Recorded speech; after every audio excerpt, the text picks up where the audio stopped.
appreciate you all coming back. I know talk about 45 minutes, but hopefully you all had a good lunch. Thank you for your patience. We are now going to move on to item 5A. So the first item today, or not the first item, but today's item 5A is proposed standards and performance expectations for child welfare and attendance added authorization. This item is being presented by Francis Keller, Roxanne Purdue, and Karen Sacramento. This is an information action item. Ms. Purdue, will you please begin? All right. Good afternoon, everyone, including those joining us on Zoom, and of course, everyone in the room today back there too. We're going to try and use our teacher voices today and our school counselor voices so that hopefully you can hear us. But if you don't, you can just turn up to your ear and we'll try to talk a little louder. So with that, before you today is an agenda item that presents for adoption a proposed set of child welfare and attendance, aka CWA, added authorization standards and performance expectations in Appendix A for commission discussion and potential adoption. And now for a bit of background information. At the April 2019 commission meeting, the commission adopted revised preconditions, program standards, and performance expectations, aka PPS, in school counseling, school psychology, and school social work as recommended by the PPS Workgroup. The transition to the new standards was deferred to the 2022-23 academic year due to the COVID-19 pandemic. And if you could just, every time we mention the 2019 standards, if you can just think in your head, okay, but they didn't really start, the first candidates didn't start until 22-23 school year. So, they didn't start back in 2020. These are candidates that are still in the process, some of them. The CWA authorization, which was a standalone authorization under prior standards, is now embedded throughout the standards and performance expectations for the PPS specialty areas in school psychology, school counseling, and school social work. For each specialty area, the work group identified specific content related to CWA competency and performance and incorporated the content directly into the program standards and performance expectations. This approach was intended to expand the number of individuals prepared in this role. PPS program standards in school psychology, school counseling, and school social work allow candidates to earn their CWA as part of their PPS credential program or at a later date by completing 150 hours of fieldwork experience, which is outlined in each of the PPS program standard specialty areas. So in essence, that means that in the past, you had to complete a program, I think it was 12 semester unit program to do your CWA and your field work. And now it's all, the content's all embedded in their program and they just need to do the 150 hours. But we'll let Karen talk about what's the current situation and we'll go from there. Good afternoon. So as Roxanne said, embedding the CWA requirements into the 2019 PPS standards and performance expectations resulted in an beneficial outcome that it allows PPS candidates in these programs to earn this additional service authorization within their program. But as staff worked with PPS programs during the standards implementation period, it became evident that there still continued to be an additional need to maintain a separate set of standalone CWA standards and performance expectations. And this set is solely needed by and for individuals who obtain their PPS credential prior to the 2023 implementation of these 2019 program standards and performance expectations, because under this new standard design, there's no longer a route for these practitioners who earned their PPS credential in the past before it was embedded to go back and earn the CWA. So as staff grappled with how to address this discrepancy, initially staff guided programs to grant equivalencies to address this on an issue, on a need by need, program by program basis by assessing what the CWA embedded content is in the new PPS standards and performance expectations. But it became clear in working with programs that this was not a sufficient solution and that there needed to be a uniform standards document for all approved programs indicating the content and the performance expectations to address. So staff work with support from field experts, created an amalgamation that drew from each of the PPS specialty areas, standards, and performance expectations that focus on child welfare and attendance. Once this CWA common language and skills were identified, staff drafted a version of this enhanced and unified CWA standards and performance expectation document that could stand alone apart from the PPS program standards. This draft was shared with experts from the 2019 PPS Workgroup who provided feedback and edits, and then staff engaged in a revision and refinement process that resulted in the version that is presented to you in Appendix A today. And that would serve those pre-2019 standards PPS credential holders who are seeking the CWA authorization. An additional factor to highlight that supported this process of developing the CWA added authorization standards and performance expectations is SB 223, which was put into statutes in September of 2023. And that created a new option for local education agencies to be able to offer a CWA added authorization. This law does not also authorize LEAs to offer the base PPS credential program, and as such, candidates who enroll in these LEA-based programs must already hold a PPS credential and be seeking to add that CWA authorization. So the CWA added authorization is to ensure that all individuals who earned their PPS credentials prior to the 2019 standards and are now opting to earn their added CWA authorization consistent standards-based CWA content preparation across all approved programs. And since this will also provide the basis upon which the Committee on Accreditation will approve these programs, a standalone set of CWA added authorization standards and performance expectations is necessary both for programmatic and accreditation visits. I'll now turn it over to Frances Keller. Therefore, staff recommends that the Commission adopt the proposed CWA added authorization program standards and performance expectations to apply to candidates who completed their PPS program under the prior set of standards. If the Commission takes action to adopt the proposed CWA added authorization standards and performance expectations, staff will notify the field for those who intend to seek initial program approval to offer this added authorization. Because these standards represent content that already exists within PPS program standards and programs have already transitioned to the new standards, PPS programs currently authorized to offer a CWA program will not have to submit any additional documentation, such as transition plans, for accreditation purposes. Now we welcome your questions at this time. We'll now open for public comment. There are members of the public that would like to make a comment. Please notify the meeting moderator by submitting a request card or by clicking on the raise hand icon, participating through Zoom, and pressing *9, participating by phone. Recording Secretary, are there any public comments? No public comments on this. Public comment period for this item is now closed.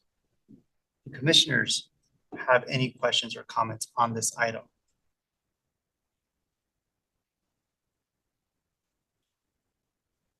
Commissioner Poverty. Thank you so much for this. I think it's much needed in the field. I'm glad we're responding to it. I do have a question that was raised by a colleague. Is there a specific unit requirement for the added authorization? No, there's not. So as long as the program is written to meet the standards and the performance expectations and have the 150 hours of field work, that's the one specific piece that's mandated. As well as we took a page from induction, and either in a small group setting or one-on-one, they meet with a mentor during their 150-hour training process. Thank you. Field work. Commissioner Khan.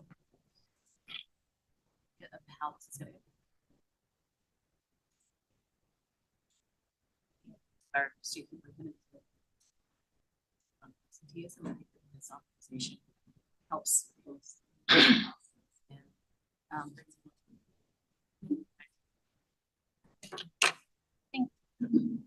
Certainly the renewed post-COVID focus on chronic absenteeism and that critical need for student support in the connected areas of student welfare and increased school attendance. It is a huge factor in this because there are requirements for those individuals that are working in this way. So it then support our school counselors, our school social workers, our school psychologists who are serving to seek who are seeking to serve in specific roles related to child welfare and attendance. So yes, I think the focus on chronic absenteeism has been a big driver in this. Certainly heard at the LEA level and at the university level, much greater renewed interest in the child welfare and attendance roles and needing that authorization. Also, just by the governor signing the CWA LEA bill in 2023 tells us, that bill was brought forward by LEAs. So there's your need. Sure, Simmons. I have a really stupid question. What is the CWA? What is the authorization? So child welfare and attendance is the name of it, but it authorizes things like it's almost an administrative role and a lot of administrative function, a lot of the pieces, but it's tracking and it's also kind of a social work role. It kind of goes across all of the PPS specialty areas, but it tracks chronic absenteeism. It thinks of ideas to help with that. It even in some districts, I know they do house visits to those who have chronic absenteeism. It can be a data role. It can be many different things depending on what they want. How would they determine whether this person needed the CWA? The county was audited. Oh, well, I think some of the requirements for funding in roles require this authorization, and actual job responsibilities, as Roxanne said, are often around improving school attendance and promoting social and emotional well-being of students. So it's a wide umbrella, but the performance expectations brought to you today really cover a lot of those requirements, and a lot of, it's a lot of the work that our school counselors and our school social workers and to some extent our school psychologists are out doing already. But there seems to be now, because of the focus on chronic absenteeism, an emphasis on needing this added to have along with the PPS credential. when Karen said earlier, when we were creating the PPEs, that it was an amalgamation of all of the PPS specialty areas, it really is. It takes functions from all of them. And then administrative functions also. So it is an added authorization in a sense. So some of their roles can be filled by the other specialty areas, like it takes and puts it all together. And there's also been some grants in that area too, which has been a driving force, I know, with some of the larger LEAs.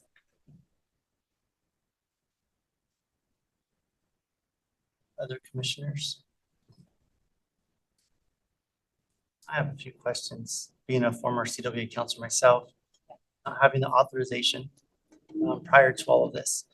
I remember when it first came out, I can see the importance of having a CWA authorization because when I came out of grad school and I got that job, I did not know what it entailed. And then once I started going out to home visits and seeing the needs that our students had and our families had, then also understanding the legal aspect of it, having to show up possibly to a court hearing with families, knowing that you're still there to support them, but there's also that other side to this. And for us, it was always a preventative, trying to make sure families never got to that place, and then to continue to assist them because it could be generational too that we've seen.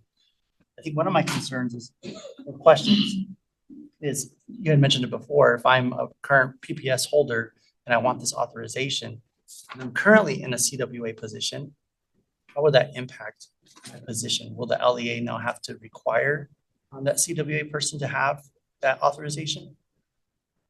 We're not requiring it for employment. We're allowing an opportunity for those who do need it for employment to get it. So I think there are, a number of counselors doing roles that aren't requiring it by their assignment. But if it did, then they could get it now as a standalone. But it's not, this doesn't require it in the field. You think of the opportunity though as an employer when you have all of those things that would be separate functions by all the PPS holders, and now it's all gathered together along with, the 150 hours. Part of it's broken up, as you said, in juvenile court and other areas, not just in the schools. So just that level of experience that they're coming with and the preparation that they're coming in with. Another just a wondering.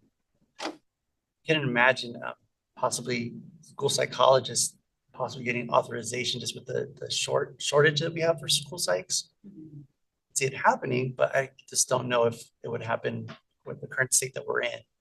But I can see the advantage of PPS holders with social work and school counselors getting the authorization to be able to do this work.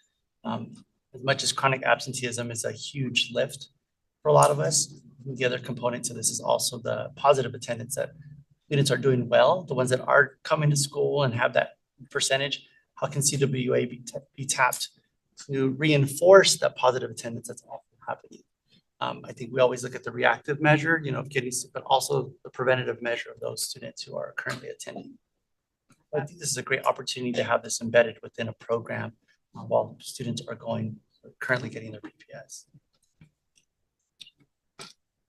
Any other commissioners?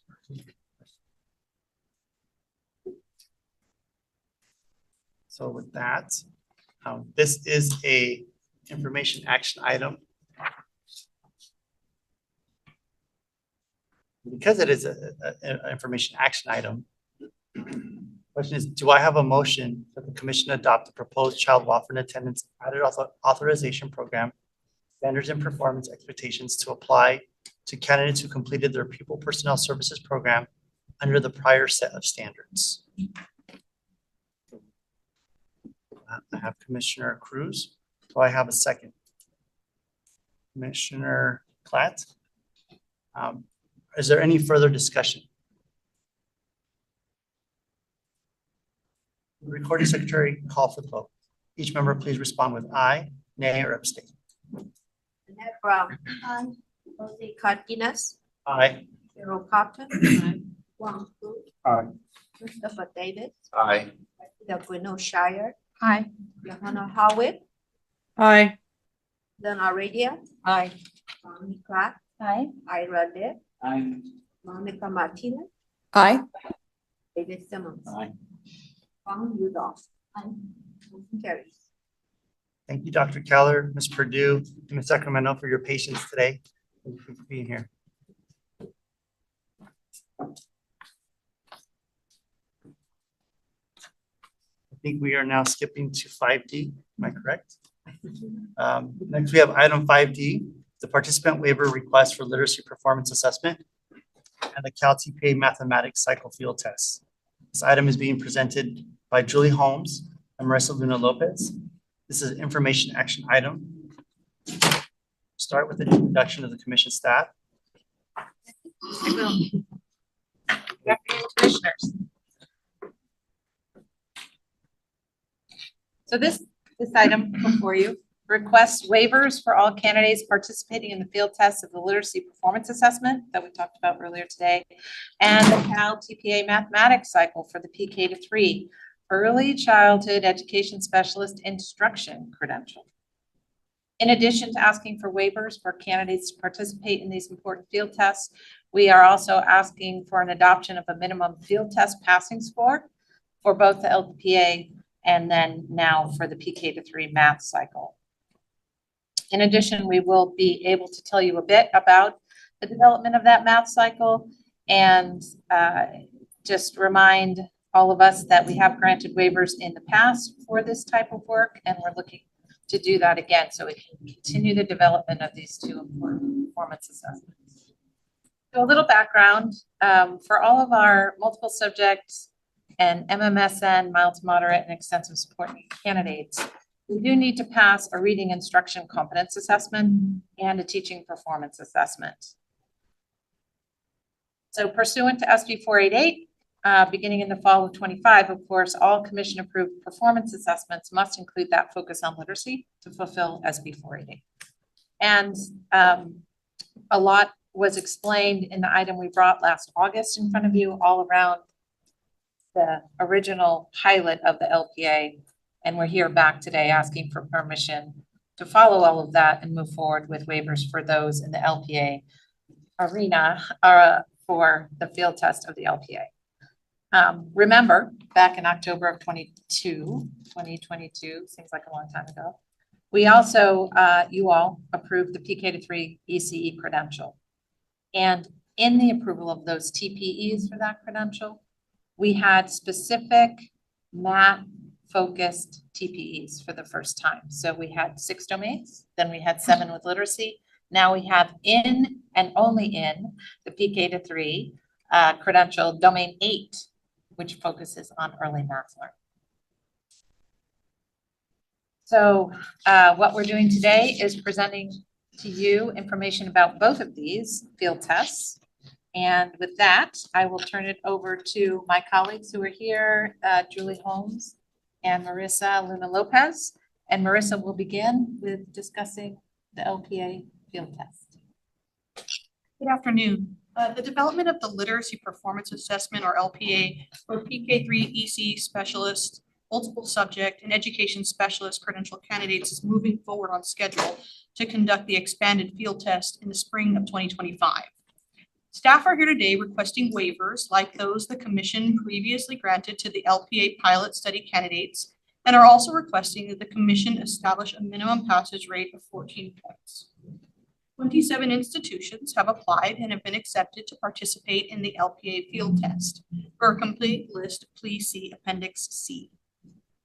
Along with assessments like the LPA, participating PK-3 ECA specialists, multiple subject, and education specialist candidates must also successfully complete TPE-aligned coursework and clinical practice specific to their credential pathway to be recommended for a preliminary teaching credential. Candidates participating in the LPA from CalTPA adopted programs who are seeking either a PK-3 EC specialist, multiple subject, or education specialist, mild, moderate support needs, or extensive support needs credential will need to complete and meet the passing standards for the currently adopted version of CalTPA Cycle 1, Learning About Students and Planning Instruction, with a focus on math content. If approved by the Commission, this combination of CalTPA Cycle 1 and the LPA would replace the requirement for the current CalTPA Cycles 1, 2, and RICA examinations for these candidates. For candidates participating in the LPA from an education specialist, early childhood special education, deaf and hard of hearing, and visual impairment programs, the LPA would be available as a standalone literacy instruction performance assessment that, if completed and passed, would provide a waiver for the RICA requirement. Staff recommends that the Commission continue the minimum passing standard from the LPA pilot to this expanded field test. The minimum passing score would be 14 points across 8 rubrics. This recommended score represents a passing score of 2 points per rubric, with the approximate equivalent of a standard of error measurement of -2. The application of the -2 standard error of measurement has been consistent Commission practice for field testing and new and revised assessments. If a CalTPA candidate does not meet the minimum requirement of the LPA field test, the candidate has a choice. They can either revise and resubmit the field test version, complete the current version for CalTPA 2 and RICA, or complete the LPA when it becomes operational in 2025. For PK-3 candidates, because this is new work, we will be using consensus scoring model, and these candidates would be able to resubmit the final PK-3 LPA in the summer or fall of 2025. If an education specialist, early childhood special education, deaf and hard of hearing, or visual impairment program candidate does not meet the minimum requirement of the LPA, they can complete the RICA or the LPA when it becomes operational in the fall of 2025, because they are not currently required to complete a performance assessment. Staff recommends that the commission approve the waiver request as described for all candidates participating in the field test of the literacy performance assessment with the provision that candidates meet the minimum passing standard for the field test adopted by the commission. If the commission approves the waiver request from institutions participating in the field test of the LPA and adopts the proposed minimum passing standard for the field test, then staff and evaluation systems will work with the institutions institutions to select candidates for the field test, conduct the orientation with the participating programs and candidates in the fall of 2024, and initiate the field test of the LPA in January through April of 2025. Commission staff will also continue to work with evaluation systems in the identified institutions to draw a sample of candidates that is diverse and broadly representative of the larger population of teacher candidates. A staff will prepare an item for your consent calendar for the October 2024 commission meeting on behalf of the programs and the participating candidates seeking a CalTPA 2 and RICA waiver for meeting the passing standards for the LPA field test. If requests come in after the October 24 commission meeting, these waiver requests will be placed on the December 2024 consent calendar. I'll now turn it over to my colleague Julie Holmes to discuss the PK3 ECE specialist CalTPA cycle and method. Good afternoon, commissioners. CTC staff are here today to request TPA waivers for candidates enrolled in the newly approved PK3 credential program so that they may participate in the PK3 CalTPA math cycle fall field test. The PK3 math cycle field test is a crucial step in ensuring that the performance assessment is valid and reliable. Staff are requesting waivers that would allow candidates who meet the proposed passing standard in the math cycle field test to waive the cycle 1 requirement of the 2-cycle CalTPA. To date, there are 5 PK3 early childhood specialist or ECE instruction credential preparation programs that have been approved. CT staff began working with early childhood math pedagogy experts to develop the PK3 CalTPA math cycle in the spring of 2024. The intent of the work with early math pedagogy experts is to ensure that candidates in these recently approved programs would have a TPE-specific and appropriate math cycle teaching performance assessment available as they're getting ready to launch their PK3 programs. The math expert work group included both elementary teachers with early learning math expertise and math pedagogy experts. Members of this work group can be found in Appendix G, which outlines the development of the PK3 math cycle. And staff want to thank this group for their willingness to join us in this important assessment development work. The work group will continue to meet throughout the field test and lend their expertise to the analysis and continued development of the math cycle. CTC staff have been in communication with the 5 approved pre-K programs to support their early implementation efforts and provide guidance on how to embed a TPA in coursework and clinical practice. Appendix F identifies the 2 programs that will participate in the fall field test, while 2 other programs, due to program design, have chosen to do the multiple subjects CalTPA. And the 5th program, Fresno State, will use the current multiple subject version of FAST. Appendix G of your agenda outlines how commission staff worked with these early childhood math pedagogy experts to develop the PK3 math cycle. It measures elements of the new TPE Domain 8, as Amy mentioned, effective math instruction in PK3 settings. This CalTPA math cycle was adapted from the prior CalTPA and revised to measure the specific and developmentally appropriate play-based TPE skills and abilities that are relevant to PK3. The CalTPA math cycle is informed by the newly revised preschool transitional kindergarten learning foundations that was just published in August.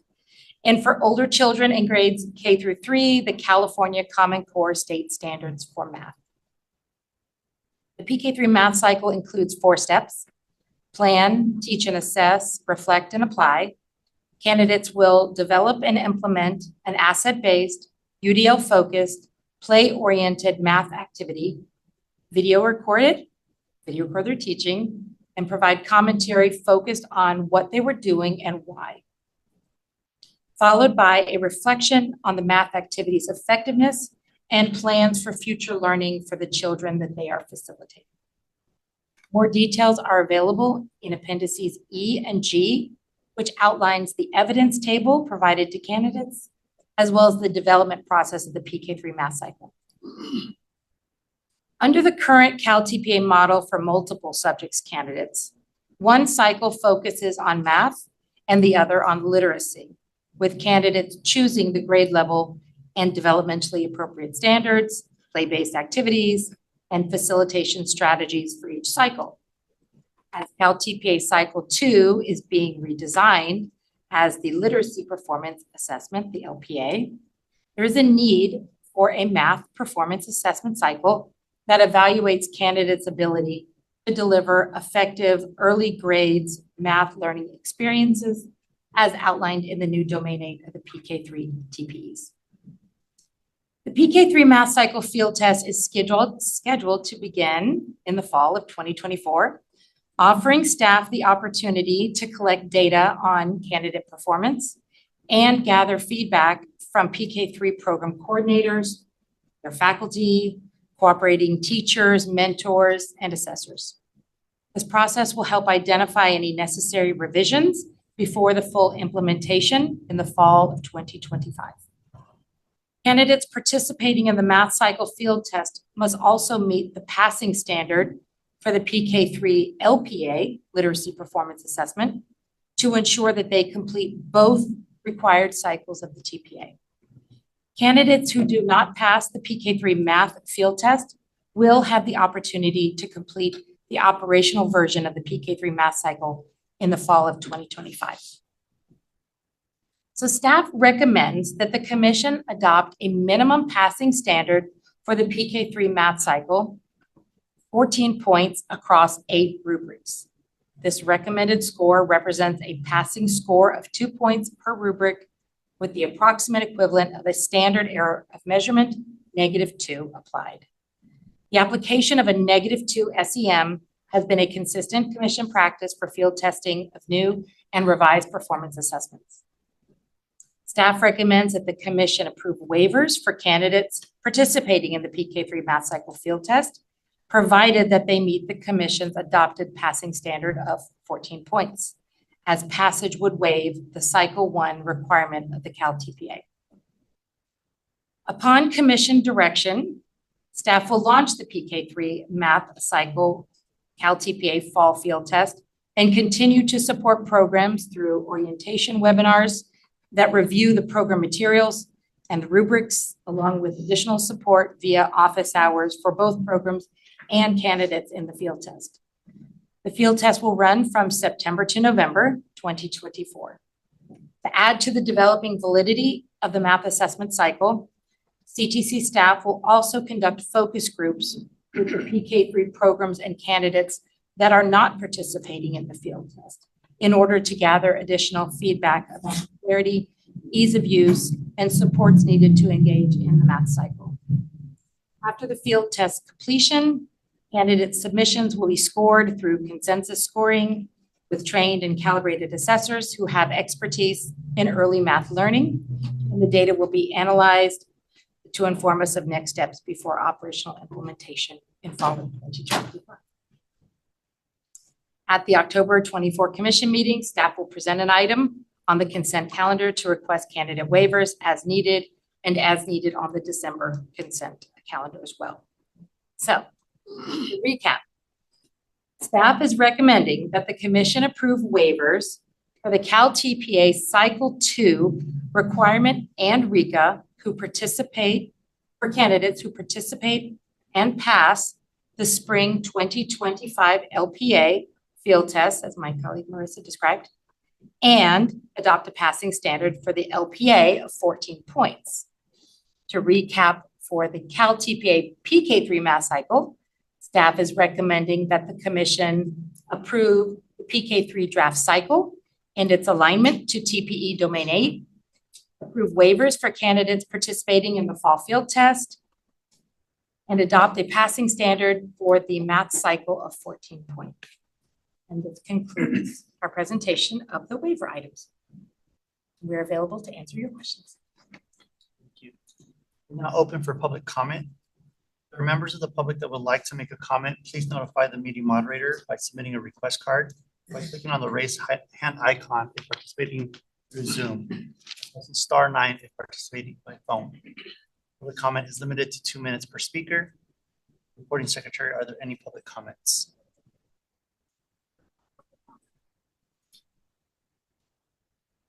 Public comment period for this item is now closed. Do commissioners have any questions or comments on this item? I just would like to remind commissioners on this side of me, please speak up a little bit louder because it's not picking up the mic. Are there any commissioners that would like to speak on this item? Commissioner Kine. I just have to ask this question. It's not in response to what you repeated a couple times, what you're Okay. looking for. The success of the literacy performance assessments, I think, are attributed at least partially to the alignment to our ELA. And I know that our math framework for January, math standards, standards that we built on. Taking a little bit of it, take a bit of how.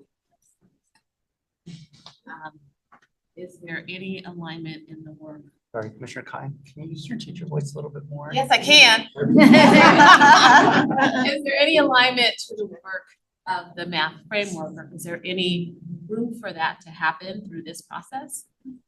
Just wanting to make sure that we are in the math framework as well. The TPAs, that we're making sure that our candidates are leaving programs prepared to teach math 2024 and not for standards that were developed in I hope this will answer your question, so guide me if it doesn't. But we ran into an interesting dilemma as we were working with the math specialist to, design this teaching performance assessment. But since it is PK through 3, it does straddle the two different frameworks. So when the new Learning Foundations was published this August, it came out as preschool TK. And then we have the K through 3 in alignment using the California Common Core standards for math. And so we were, kind of doing a little balancing act of how candidates would, whichever clinical placement they were in, they would be clear on the appropriate framework to pick, or the appropriate standards to select. And so we kind of had to walk that fine line, but I don't think that answers your question fully about alignment. So probably it answers half of that question, Okay. because the foundations are more closely aligned to the framework. Mhm. I'm just concerned about the first through third, or the K through 3. What does that alignment look like? And is there an opportunity for us to work towards better alignment before it goes out? So the development was based on the new framework. And it was to our great happiness that when the foundations came out, that it was more aligned to that, because we have to juggle explaining to candidates, if you're working with 3-year-olds, and 4-year-olds, what are you doing? If you're working with 5 and above, what are you doing? And how do we help in a document explain which one is appropriate? So yes, we're doing all that we can. We have a smaller group, and the group who has worked with us so far is found on page 13. So Robin Stone from Santa Clara County Office of Ed, Deborah Stipek from Stanford, who was very involved in the early math work in California, Dwayne Haybecker from Merced County Office, Christine Roberts, who's a math specialist on special assignment. So we would welcome if there are others that we could include directly from the Department of Education, just like we had Nancy Brennelson and Bonnie Garcia with us. We would love to have them join us because we're so early in this work. As you just mentioned, we've just hired a math person. Yes. And so we would love to, I will Yeah. connect you, but I That would be love to- perfect, and we'll just bring them along into the work, and as we said, we have 5 brand newly approved programs, 2 of whom are able, based on program design and when they're bringing their early childhood educators into their programs and how they want to support them in this credential work before they're engaging them in performance assessment, was very dependent on whether or not they felt they were ready for assessment in the fall versus the spring. And so if they were starting in the spring, that kind of throws us into a dilemma, because as the item points out, there's a lot of ed code telling us when we have to start this important work, which is the fall of 25.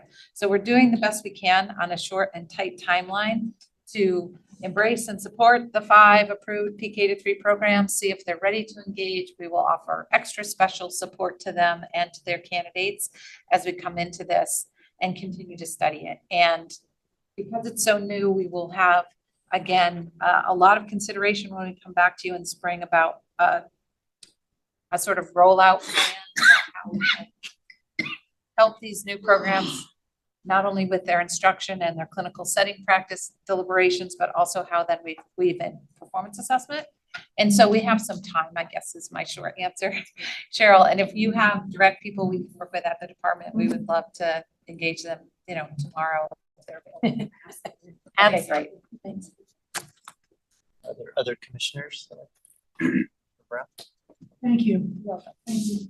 Because what you're doing here is you're trying to blend something in a really short period of time where people are just starting to really look at what early math really means. And you're putting together a situation where there are Common Core standards, but there's a lot of people in the early math as well as early literacy fields that are saying, those weren't really written for 5s and 6s, but we had them in schools, so we did that. So I appreciate that overlap that has to happen. I noticed that both your group is small, might be getting bigger, and that the field test of participating programs is small and probably will get bigger if it can. And so I just wanted to kind of underscore how much we in early childhood education recognize that we need in, but we need to. It's like being on the beach and it's the waves, and then it's the waves in it's the shoreline. Well, we're in the shoreline, and I think that that's important to recognize. You still have 25 people. That's better than 10, which is what I thought it might be. Yeah. No, seriously, because we're just getting started. Yeah. And 10 wouldn't have been enough. 25 is on the edge, but you have other groups that aren't much bigger than that in the literacy. And in addition, Julie went through this, but a way that we've been putting our heads together to think about how can we get more feedback earlier than later is we will reach out to the programs that are taking a slightly different path based on their program designs. And it's developmentally appropriate for those incoming educators to do it in this manner, absolutely. That we would still see if they were available course night or afternoon or whenever the course is held around math methods for our early learners, and at least have the chance to walk them through the assessment, get their feedback, see if they find it clear, appropriate, et cetera. So we will try some other strategies to gather as much feedback as we can, in addition to the 25 that we'll have. And we will open the door to anybody who comes along. If they end up, enrolling more than 20, we'll take everybody who's enrolled that's ready to go in that. Commissioners? It's an information action item. Staff is recommending that the commission take the following actions. Back to the literacy performance assessment, the commission approve the recommended passing standard and approve the waiver request. With respect to the CalTPA math cycle, that the commission approve the content, approve the recommended passing standard, and approve the waiver request. I propose that we take each of these staff recommendations as separate motions. Well, first, do I have a motion that the commission approve the recommended passing standard and approve the waiver request for candidates participating in the field test of the literacy performance assessment? Commissioner Heredia? I so move. Commissioner Heredia, do I have a second? Commissioner Simmons? Is there any further discussion?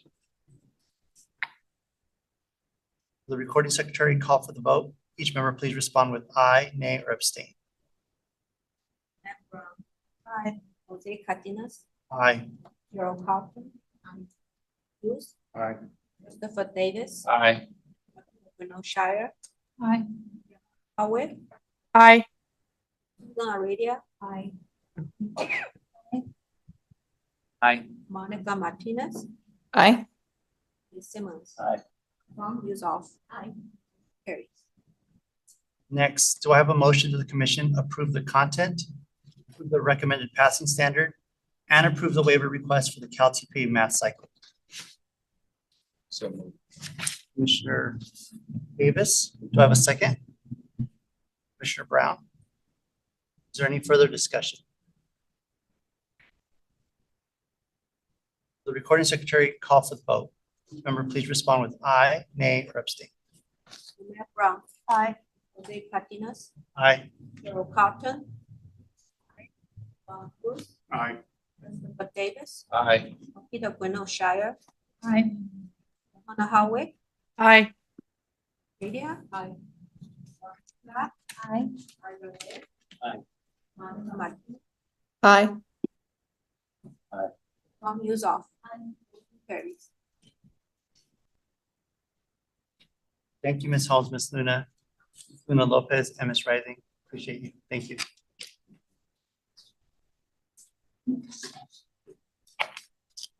We have item 5E. Work group to review the design and implementation of teaching performance assessments. This item is being presented by Executive Director Mary Sandy and Adam Ibrahim, Glenn Price Group. Information action item. Executive Director Sandy, will you please begin? Thank you so much. Yes, it is a pleasure to bring this item to you this afternoon at this point, and to welcome Adam Ibrahim, who I introduced earlier, to the table. As I mentioned, the Glenn Price Group has been brought in to help us get organized for this work, given that it's got a very aggressive timeline. And that really will largely explain why this item was late in getting to you yesterday.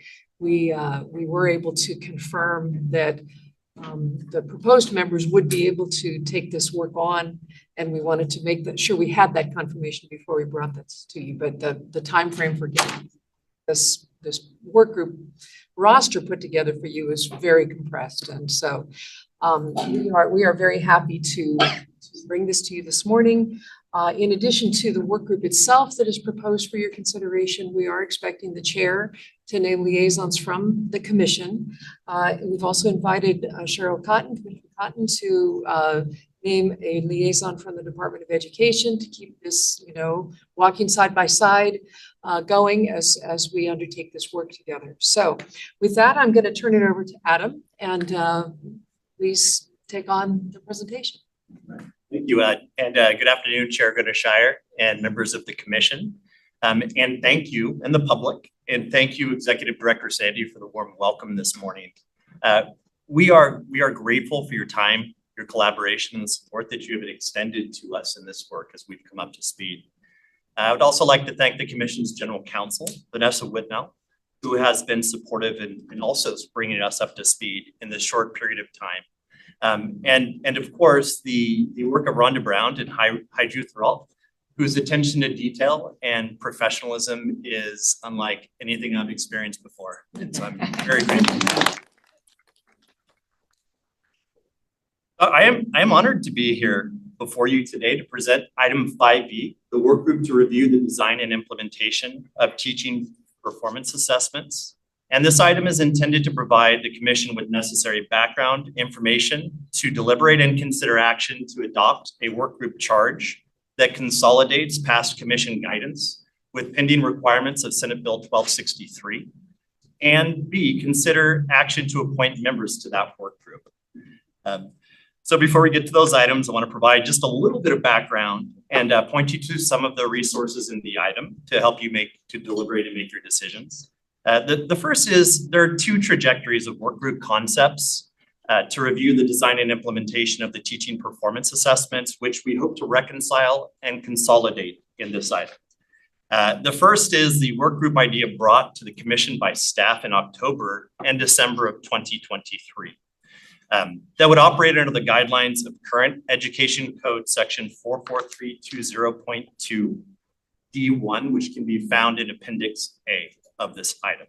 This is a section of Ed Code we've all become very familiar with in recent months. The second trajectory is that of a work group called for by Senate Bill 1263, which Jonathan will be updating the commission on later in item 6A, I believe. So the work group called for in Senate Bill 1263 is described in a new proposed section of Ed Code 44320.4, which is also provided for you in Appendix A. And it includes specific direction for a work group, specific to the purpose of the work group, the composition, the topics to be covered, and the very aggressive timelines for this work group. Recording in progress.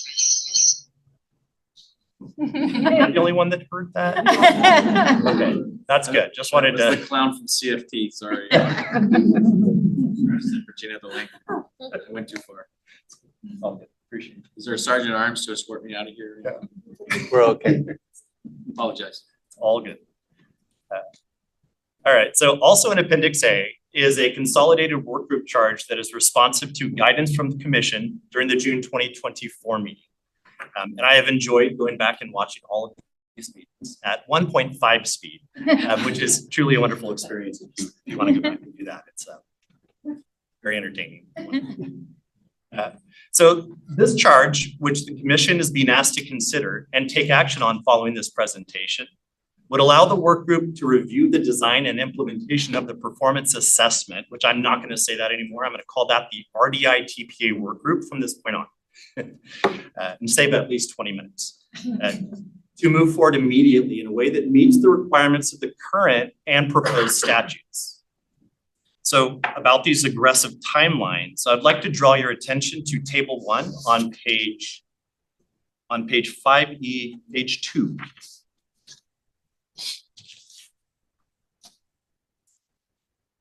And just take a moment to share the logic of this sequence. For the RDI-TPA work group. In a nutshell, meetings 1 through 5 are designed to ensure that the required topics to be addressed are addressed and initial recommendations are ready for the February commission meeting. And so that we meet the March 1st, 2025 deadline in 1263. So that is why you see a lot of meetings with specific topics that are happening in very rapid order. But we have incorporated continuous improvement design elements into the work group to ensure that, there is an opportunity to revisit recommendations, refine recommendations, and respond to feedback from the commission at 3 points. So the first mechanism of continuous improvement is meetings 2 through 5. While it looks like there's one topic or maybe 2 for meeting 5 under consideration, at the beginning of each meeting, all recommendations will be open for reconsideration. So if during work group 2, there are some recommendations that are made by the work group, and then they go back to their lives and they have a month and they put that in the crock pot and they think about it and they stew and they do some research, then the very first thing that we'll do at the subsequent work group meeting is reopen those recommendations so that all that good thinking can be captured. So that's the first continuous improvement mechanism. The second is the relationship between the work group and the commission. And so if you look at meetings on page 3, the initial recommendations from the work group will come to the commission in February. The commission will be able to provide feedback, which will then go back to the work group.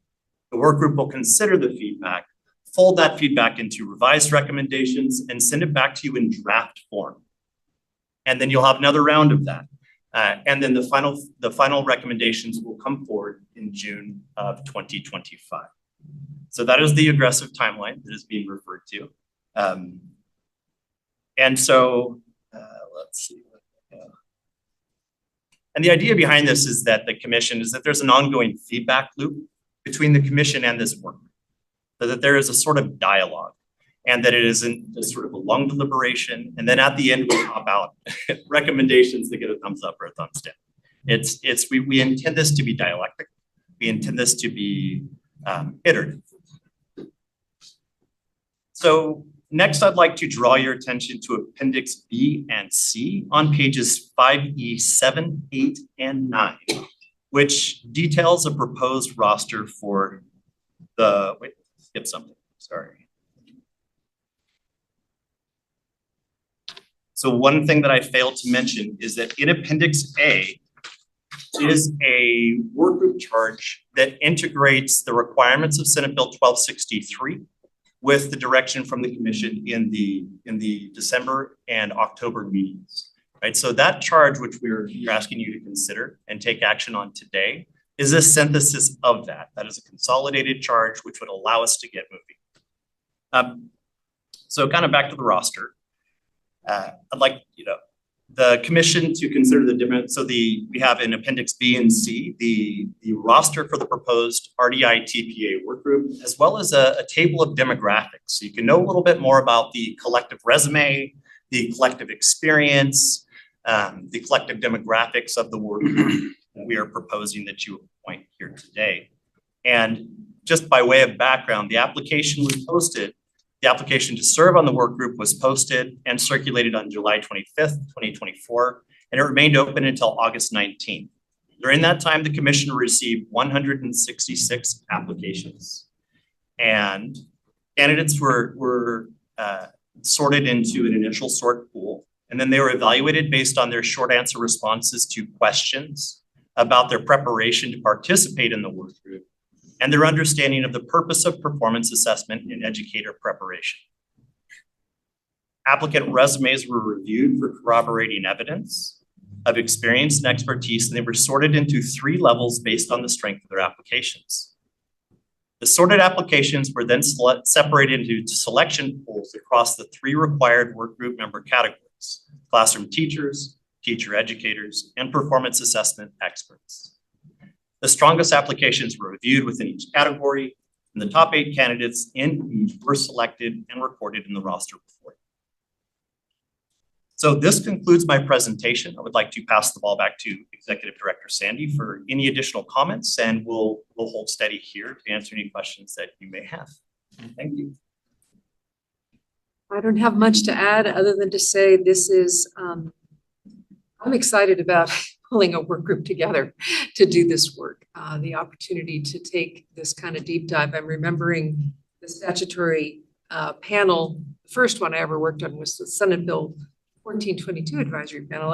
It may be that David Simmons is the only one in this room who remembers that. You were around back then. We were doing that. But to pull this kind of a group together with a big policy kind of horizon to speculate around is exciting work for this commission.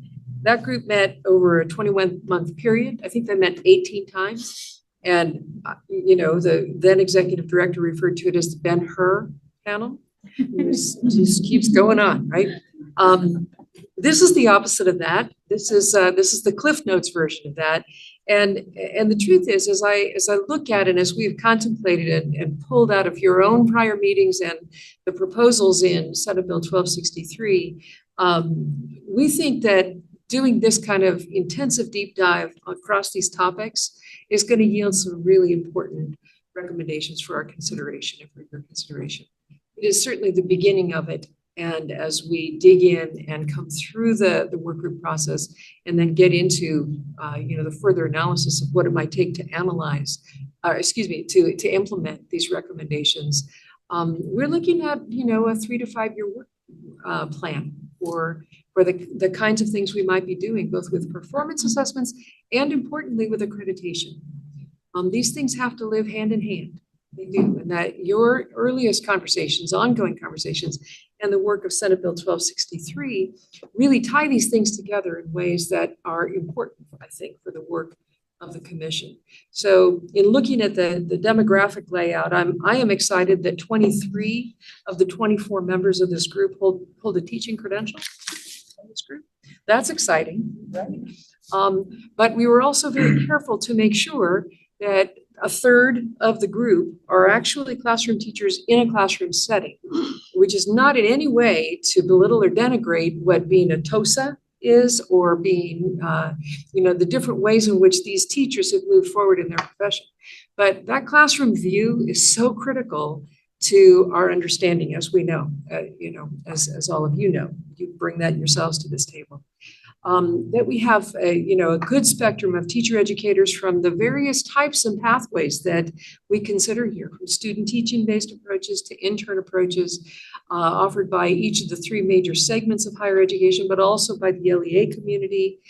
Teachers are coming into this work from multiple places and pathways and through multiple kinds of pathways. Whatever we do with performance assessment and however we do accreditation, we have to be able to adapt it effectively and authentically to each of those different settings. And so we were really looking for those very things as we put this work together.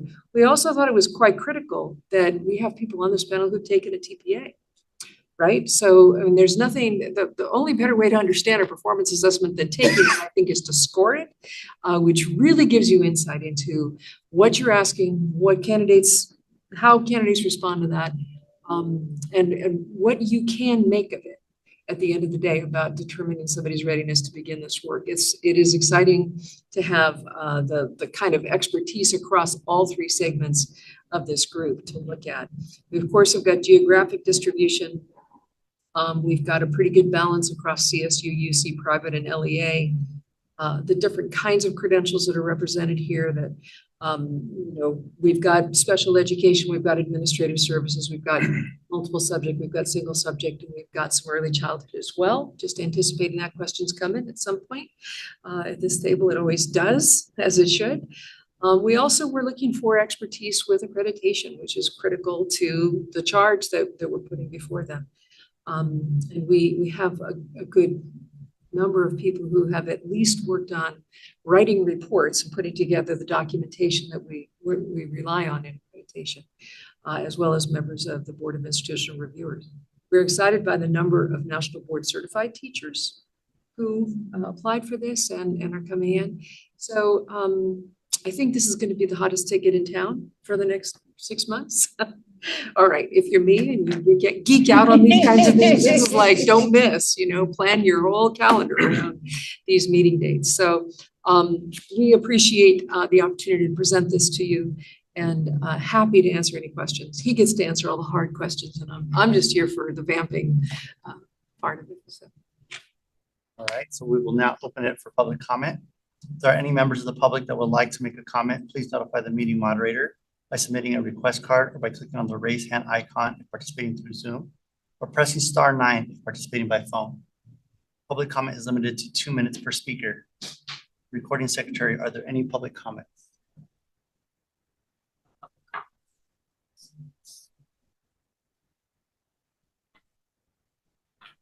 Okay, the public comment period for this item is now closed. Commissioners have any questions or comments on this item? Davis. First of all, thank you for the presentation, sir. Appreciate it. Very robust information. Thank you, Executive Director Sandy, for the information. And it's a softball type of question. How did you get Tina Sloan to come back?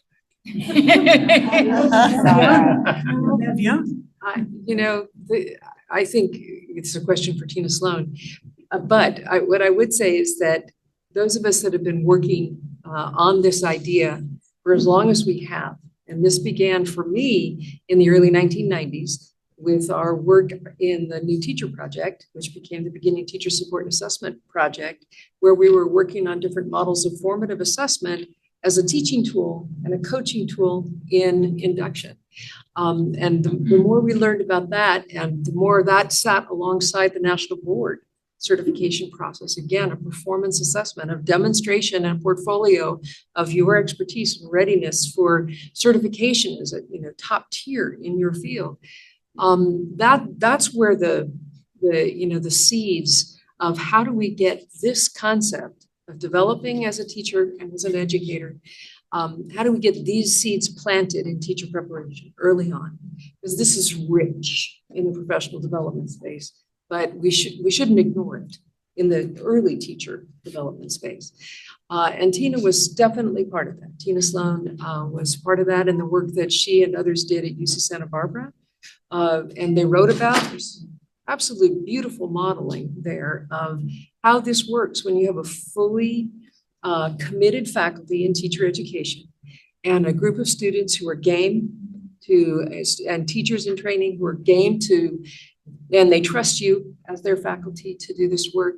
When you look at that, the synergy between the teacher candidate and the teacher faculty and the clinical practice and that early work was really quite important and formative for us here at the commission in bringing this idea forward in statute, which was the Senate Bill 2042. So I suspect that she geeks out on this just the same as the rest of us do, and that the opportunity to come back and revisit, where are we now, right? This was the early 1990s, and it's the 2024s now, right? It's a new day, and yet this idea is still a very potent idea in the preparation of our workforce.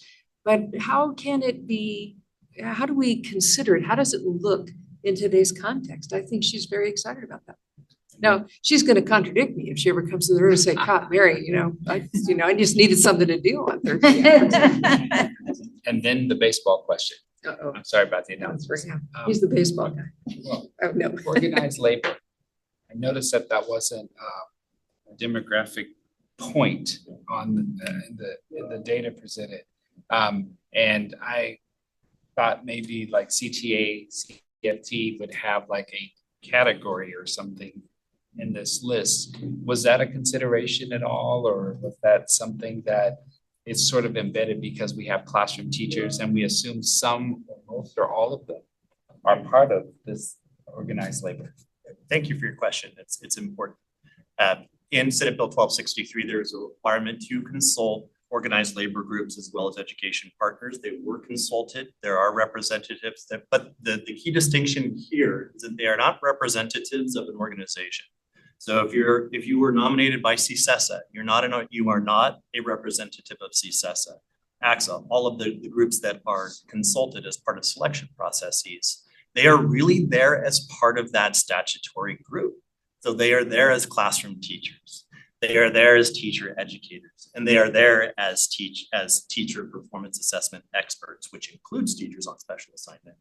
And so the answer is everybody was consulted, everybody is represented, and also those the reason why you don't see the designations here is just because of that distinction in statute. So just in summary, each candidate was sort of vetted or at least endorsed by their respective labor group. Is that sort of?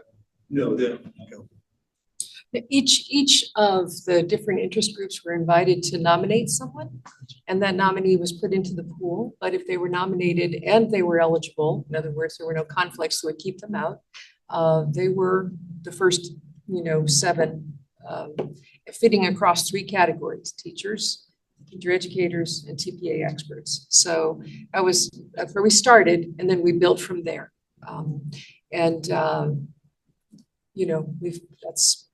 That's how we did that.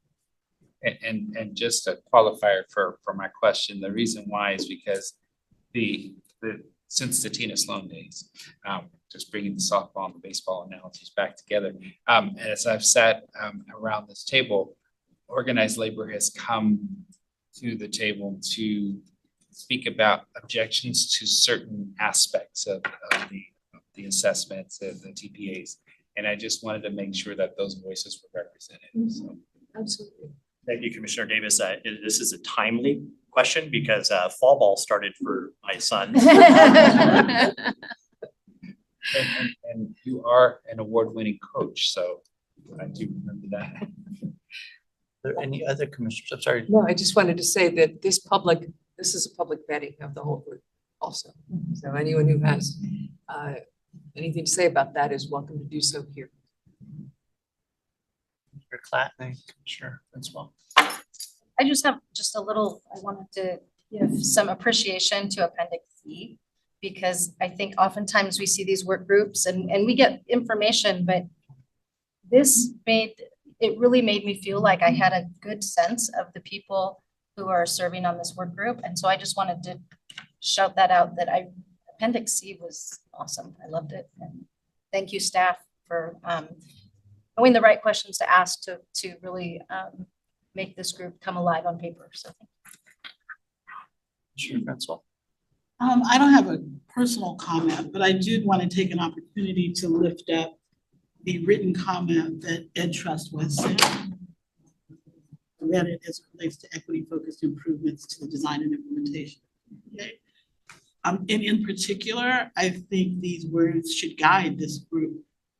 Ed Trust is hopeful that data and evidence are leveraged to inform clear recommendations for streamlining and improving the administration of CPAs to ensure they are additive, constructive experiences for candidates, and that they do not have a disparate impact on candidates of color, and that they ask the working group to tackle issues of equitable access to high-quality teacher preparation programs experience with a clear emphasis on eliminating racial equity gaps in TPA for attempt 3.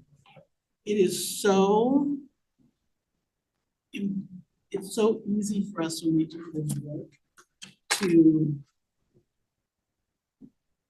to privilege the technical aspects of the work.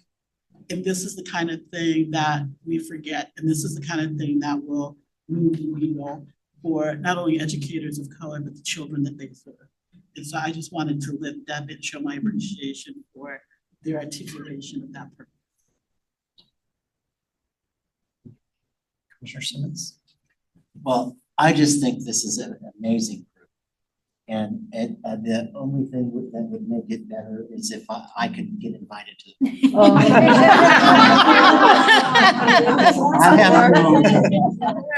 I have known some of these people since 1422. And they come from, whether it's Ursula or Tori or I shouldn't start naming people because then people, but all of them come from such excellent programs that have so integrated and have actually done it right. Because I think we focus so much on that it's wrong, that these are people who in large part have done it correctly. And I also think for the younger people on this panel, 1422 changed careers. It changed the whole trajectory. You learn so much on these panels. The first panel I was on for the math for the MSAT, if anybody remembers that, I learned how to become a negotiator. For my job in HR was largely learned at the commission because of having to, deal with different opinions on these panels. So you're going to enjoy yourself, Adam. Commissioner Brown. And someday all 4 institutions of higher education will be included, and someday early childhood will also be included. May I comment about that? That's why I said it. Yeah, no, I would appreciate the opportunity to. So we built a formative performance assessment for use in the community colleges with focus on child development permit. And you all looked at that last year. And it is available for use, and our staff, Renee Marshall and Amy Rising and her team, have been working on introducing that within that system. We are years away from performance assessment playing a role, I think, in that space, the way performance assessment has played a role in the TK-12 space and will continue to play a role. So it's not never. It's just not yet, right? And the hope is that the learnings that emerge from this work group and from the commission's deliberations on this are going to make an impact on the implementation of that work in a new space. When we know better, we do better. Okay, I know I'm irritating people with that comment because thank you, Maya Angelou. It's not mine, it's hers. She brought it to us, but it's the truth. I mean, Adam started with continuous improvement, and this very act itself, which you all put the idea on the table in October of 2023, let's consider a work group. That's a step toward continuous improvement. Let's look at our work and see if we can improve upon it. And the field came forward and said, yes, it's timely to look at your work because some of the experiences of it have not been everything you think they should be. So this is continuous improvement, and we, as we learn from this, we will carry that forward into the early childhood space. But we do have people who have a child development background on this group. So this is not ignorant of the needs of our youngest learners. That's just not the focal point yet. Or the beginners who start being interested in teaching in community college, which is also an equity and access issue for future people who want to become teachers. Yeah, good. There are other commissioners? I just wanted to thank Adam for this work. As it has been our past practice, the chair gets to consult with the executive director on the development of the agenda. So I've seen a bunch of the material that is in front of me today, and the intentionality and the iterativeness, that's not a word, but you know what I mean, of the design of this work group is so smart and so wise. And I'm so hopeful, given who is on the group, that we're going to achieve the goals that we've talked about around this table and that the Senate bill is asking us to achieve. But that's, to me, less important than the collective conversation that we've had about performance-based assessment and the difference it can make in students' lives. So thank you for this.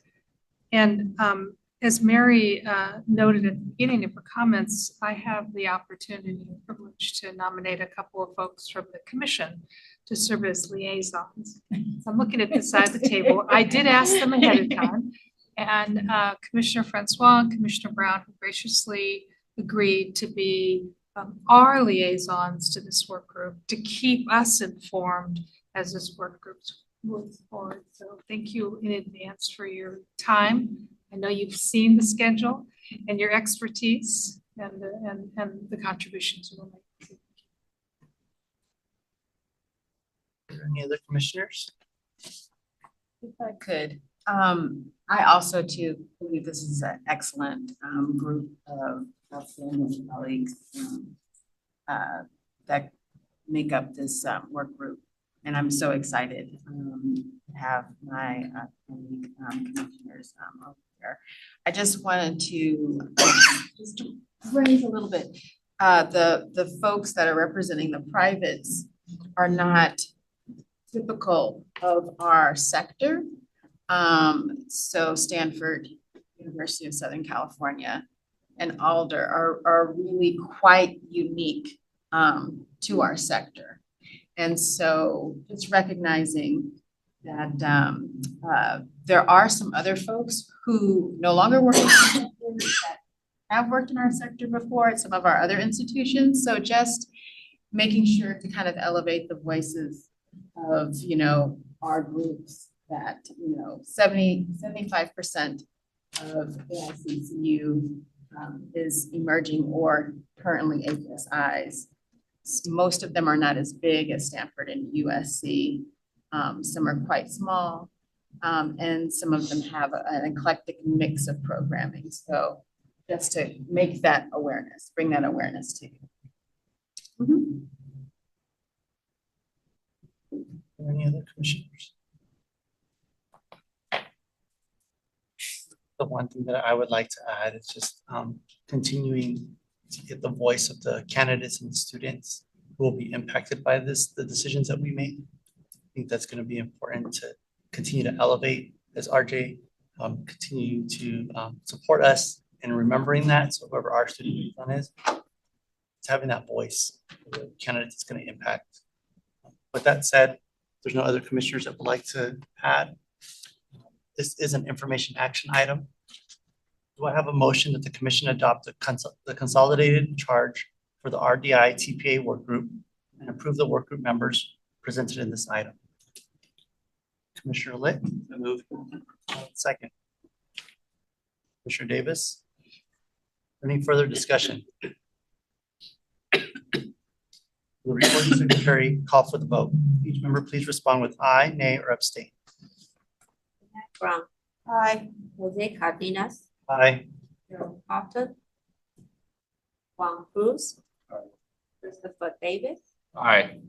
Kenosha. Aye. Johanna Howard. Aye. Arabia. Aye. Rami Pratt. Aye. Amar.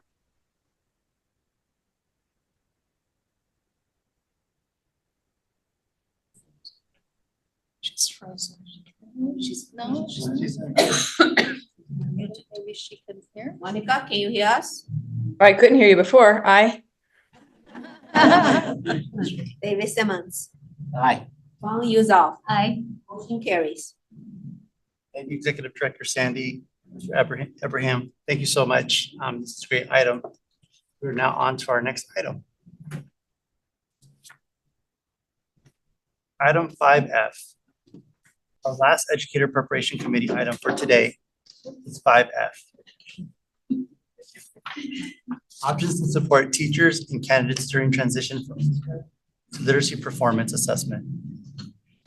Item is being presented by David DeGear and Mike Taylor. This is an information action item. Please begin.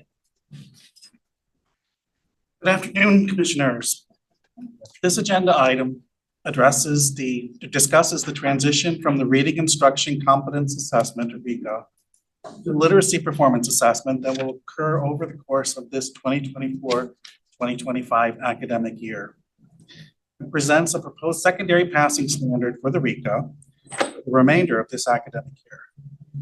This item also presents for discussion and potential adoption a national reading instruction examination that could replace RICA after it is retired on June 30th, 2025 for certain groups of candidates who may require a written examination of reading instruction competency going forward. Staff apologizes that this item was also posted late.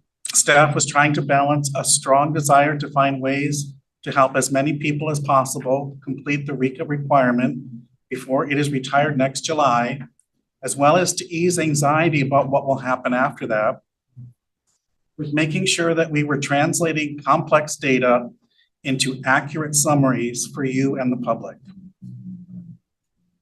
At its June 2023 meeting, the Commission adopted a transition plan from the RICA Competence Instruction Assessment to the Literacy Performance Assessment that you heard more about this afternoon, that is being field tested this academic year.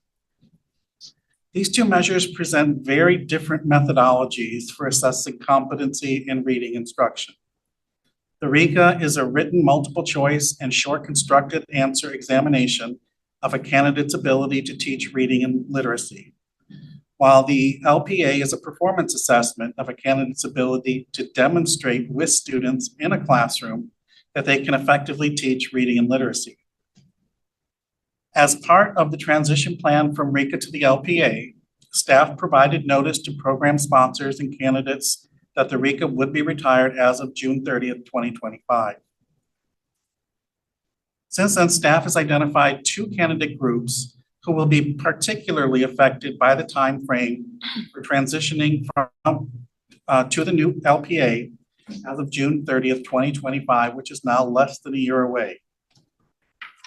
First, there are an estimated 7,000 current teachers who earned a preliminary multiple subject or education specialist credential during the pandemic who were given a deferral of the RICA requirement because testing centers were closed or had limited capacity and who have not yet cleared their credential by meeting the RICA requirement. Second, current multiple subject and education specialist candidates who are completing their preparation programs this year have a limited opportunity for the number of times they can attempt RICA between completing their literacy methods courses and the exam's retirement. To support these groups, as well as others who need to pass RICA in order to earn a credential, staff recommend that the Commission consider three options. The first option would be for the Commission to adopt a secondary passing standard for the RICA similar to the process the commission adopted in December 2023 for teaching performance assessment. Staff notes that as of August 15th, 214 candidates have been recommended for their credential based on using the TPA secondary passing standard. For the TPA secondary passing standard, the commission decided that candidates who scored within a minus 1.0 standard error of measurement, SEM, on their TPA could supplement their performance assessment process by demonstrating proficiency across the 7 TPE domains through program level assessment and other program level approaches, and would therefore be deemed classroom ready. Adopting a secondary passing standard for the RICA would similarly allow preparation programs to use additional program level measures and/or other evidence-based verification of candidate performance in teaching reading to determine proficiency of those whose reading scores are just below the adopted passing standard, i.e. within -1 SEM. In addition to making this secondary passing standard available to individuals who will be taking the current 3 subtest version of the RICA this year, the commission could also extend it to anyone who, in the past 10 years, has taken the original single test RICA or the current 3 subtest version and not passed, but whose scores were within the -1 SEM range. In addition to verifying that these candidates scored within a -1.0 SEM on either the original RICA or one or more of the 3 RICA subtests on the current version, a commission-approved program would need to have sufficient additional evidence, for example, coursework assignments, other embedded assessments, course exams, observations of teaching, information from supervising teachers, or other appropriate evidence to document that the candidate is proficient in the areas addressed by the RICA domains of knowledge identified on page 3 of this item. Appendix A provides information about the individuals who took either the original single test version of RICA or the current 3 subtest version who may be eligible to use the secondary passing standard if adopted by the commission. Staff notes that the low number of candidates who have opted to take the RICA video performance assessment means that the data were not available to include in Appendix A. Another option to support the 2 groups of candidates identified above who need to pass the RICA before June 30th, 2025, could be for the commission to adopt a different standardized reading instruction examination that could be used after RICA is retired as of June 30th, 2025. These individuals would have the option to take either the literacy performance exam or an exam-based assessment that may better align with the preparation they completed. Education Code Section 44283.3 gives Commission express authority to review and adopt a reading literacy instruction assessment required by other states as an option for teachers who receive a preliminary credential with a RICA renewal code when the RICA is no longer available. The Commission could also choose to adopt it for current candidates. Staff researched reading instruction exams used by other states and found that the Foundations of Reading examination, which is currently required in 13 other states, meets the requirements in paragraph A of Education Code Section 44259, subsection B, sub 4, except for guided practice, which cannot be directly measured by a reading examination. In addition, this examination meets the definition of direct, systematic, explicit phonics in paragraph P of California Education Code 44259, sub B, sub 4. And it assesses integrated methods of teaching language arts as required in paragraph C of that section of Education Code. Please see Appendix B for details. One benefit of adopting the Foundations of Reading exam, which is offered by the Commission's current vendor, the Evaluation Systems Group of Pearson, is that teachers and candidates would be able to use the same platform and user credentials to register for and take this examination as they do for other Commission examinations. In addition, Preparation programs would be able to use the same data and information system, results analyzer, to review their candidates' results as they currently use for other exams. Finally, while reviewing exam options for this item, staff identified 3 groups of candidates who will also need to demonstrate competency in reading instruction after June 30th, 2025, but who may not be able to complete the literacy performance assessment because they are not in a classroom and/or may not have access to an appropriate classroom setting. These include single subject credential holders who want to add a multiple subject credential, private school teachers seeking a multiple subject PK3 ECE specialist instruction or education specialist credential, and teachers who were prepared in another country. So in summary, staff recommends that, first of all, to better meet candidate and program needs and context during the transition period between RICA and the LPA, staff recommends that the commission expand the options available to the identified candidates in the following way. Number 1, adopt a secondary passing standard for the RICA, which is comprised of scoring within a -1 SEM of the current passing standard on 1 or more RICA subtests of the current version or the original RICA, or on the RICA video performance assessment, plus additional evidence provided by candidates to their programs to document their proficiency in the required RICA domains in order to be recommended by the program for the applicable credential. This recommendation could become effective immediately upon commission action. 2, extend the secondary passing standard option for the RICA as described in recommendation 1 above to all candidates within the past 10 years who have attempted any version of the RICA and have not passed, but whose scores were within the -1 SEM as described in recommendation 1 above. 3, adopt the Foundations of Reading examination effective July 1, 2025 for teachers who hold a preliminary credential with a RICA renewal code, for multiple subject and education specialist candidates who complete all other credential requirements except for the RICA by June 30th, 2025. Number 4, adopt the Foundations of Reading examination effective July 1, 2025 for this following group of candidates: single subject credential holders who want to add multiple subject credential, private school teachers seeking multiple subject PK3 ECE specialist instruction or education specialist credentials, and the third one, teachers who are prepared in another country.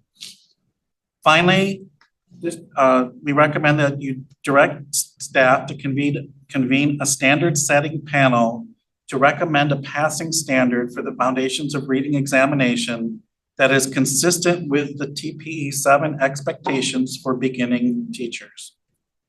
If the commission adopts any or all of the above recommendations, staff will notify the field and provide guidance regarding implementation of these options.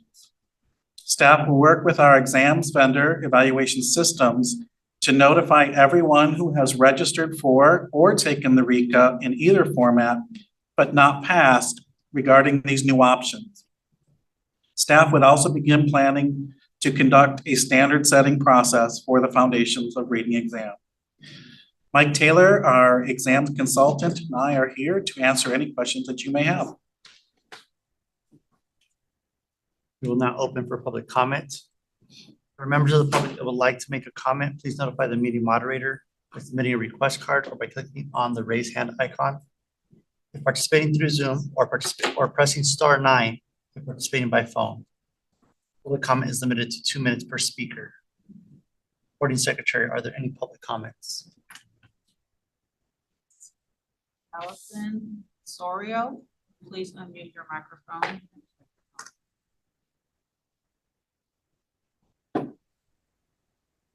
Hi, testing. Hear you. Great, thank you.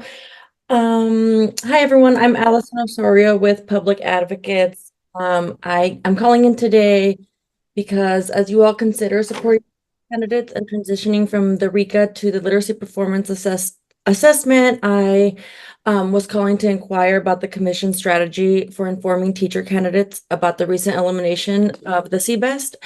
And we submitted some comments with specific questions, and we're happy to follow up, but would love to know what you all are thinking. Thank you.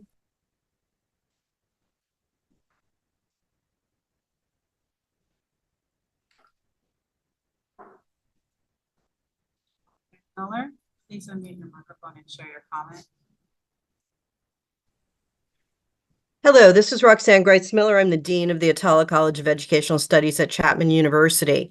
Thank you for this item today. You will note that I've previously filed written comments regarding no information item being available last week for teacher preparation programs to review and respond to in a thoughtful manner. I do understand that this is a time-sensitive matter that is before you today, and I asked that no action be taken to provide time for teacher preparation programs to review in detail the potential workload that might be put on them by the item. Now that the item was posted, I believe it was not until Tuesday of this week, I feel that I need to go back to my program to examine the additional workload that the verifications would place on staff for those candidates who might pass within the -1 SEM on RICA. And I do wish to share that the 10-year look-back period would potentially be problematic for institutions of higher education because the records retention rule for institutions of higher education is limited to only 2 academic years. Therefore, colleges of education likely will not have copies of student work, observations, or other types of documents that would be provided as evidence of student competency going back greater than 2 years. So I asked the commission to consider that and how that workload would be additional on our staff as we would have to provide that evidence when recommending the student for the credential. Thank you.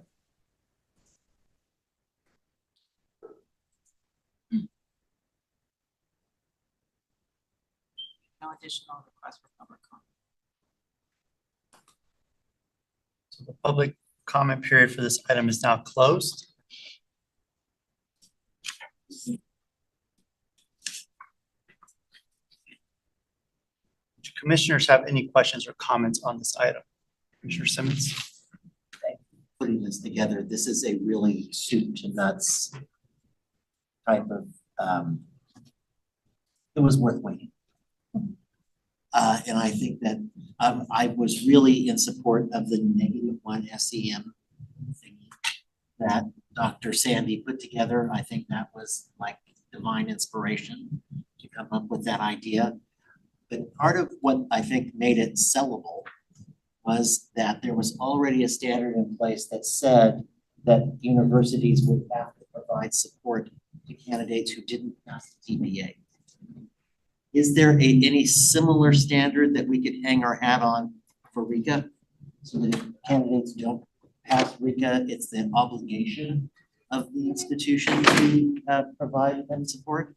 I don't think there is. I mean, it's certainly very clear for the TPA.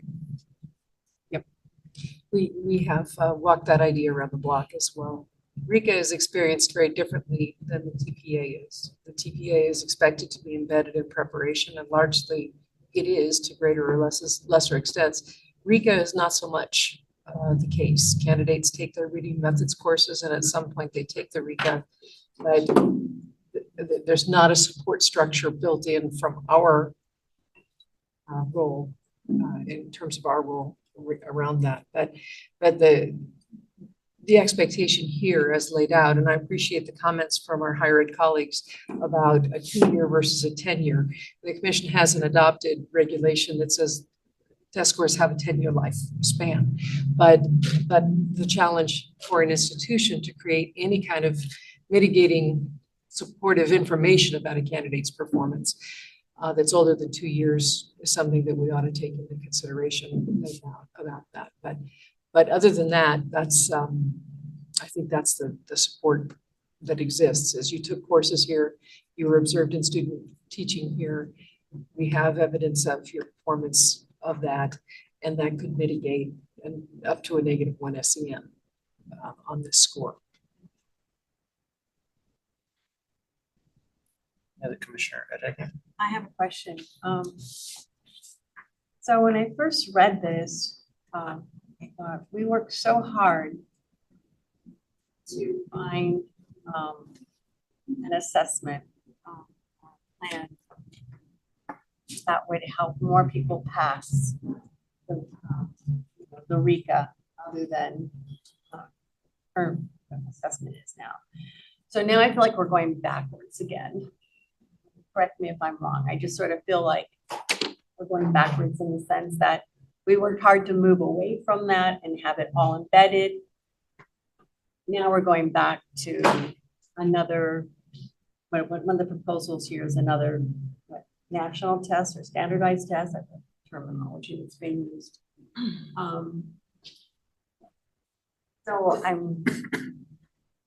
So anyone who's gonna be completing a California preparation program starting July 1st will need to pass the literacy TPA. What we're proposing here are some options for people who are already subject to the RICA requirement or who need to demonstrate their proficiency in reading instruction, but may not be able to take, or are not in a classroom and not take the LPA.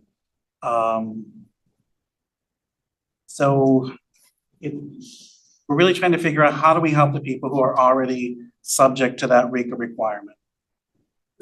So can I add to that? The RICA is going to expire on June 30th, according to statute. So it will no longer be available. So you complete your program in May and you have of this year, and you haven't yet taken the RICA, that assessment will no longer be available to you. You did not take an LPA this year because you weren't in the field test. You're going to need some way to demonstrate reading competence. So this is offered as a new form, something that's more up to date than the RICA is, that the staff have looked at in terms of its alignment with the state's English language arts, English language development framework, and have determined that as a fresher test, that could be available for someone who needs RICA to clear their credential, their preliminary, to get their preliminary. It's not offered as a replacement or even a parallel opportunity to a literacy performance assessment of some kind. Performance assessment is the law of land, July 1, unless you're out of preparation now.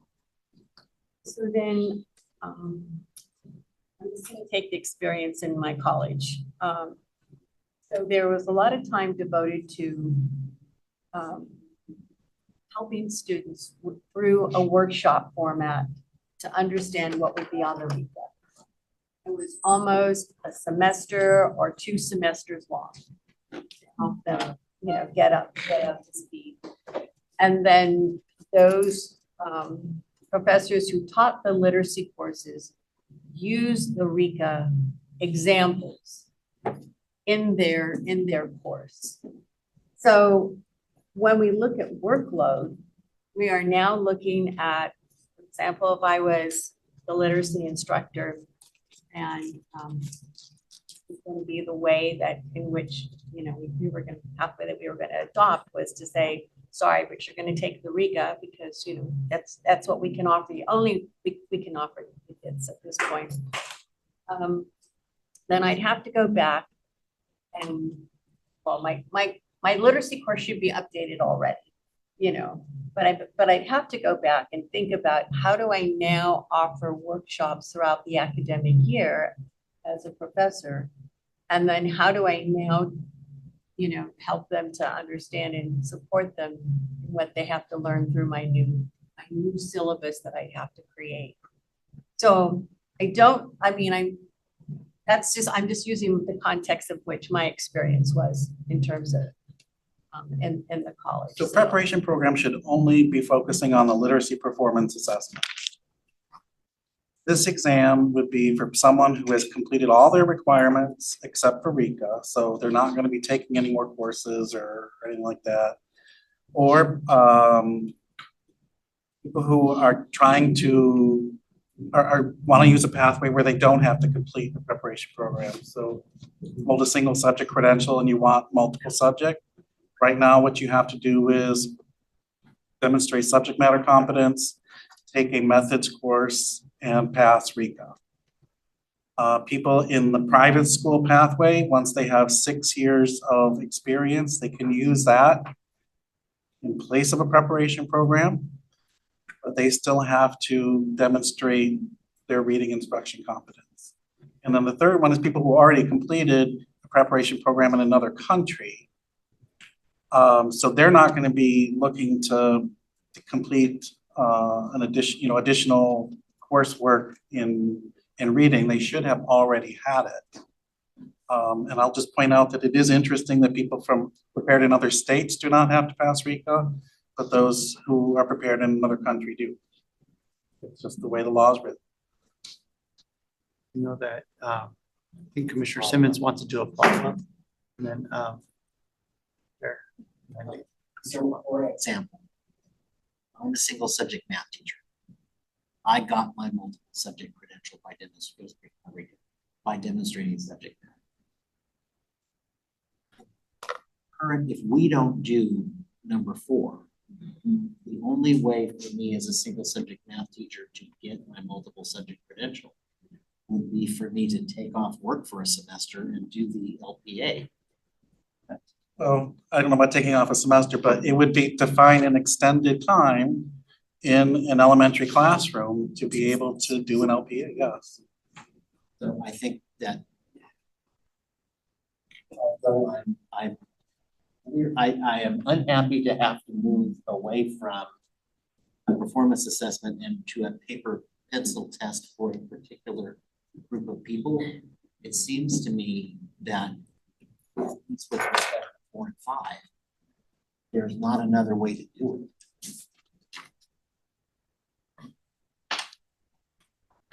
So Commissioner Simmons was reading from my playbook. The way I'm reading this item is that these conditions are for people who are stuck. And so given the teacher shortage, given our commitment to supporting our candidates, it seems like a way forward.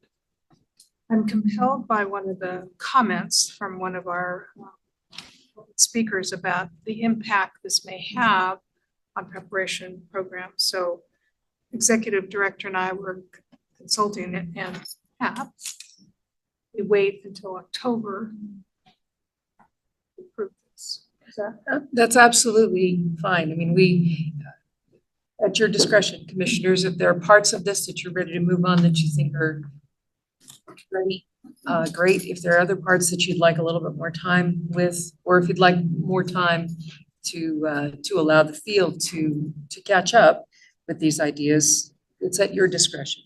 And as David DeGeer pointed out, we're offering this as we're thinking about kind of what's coming to an end and what's opening up.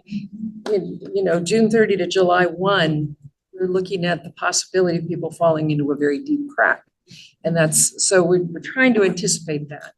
I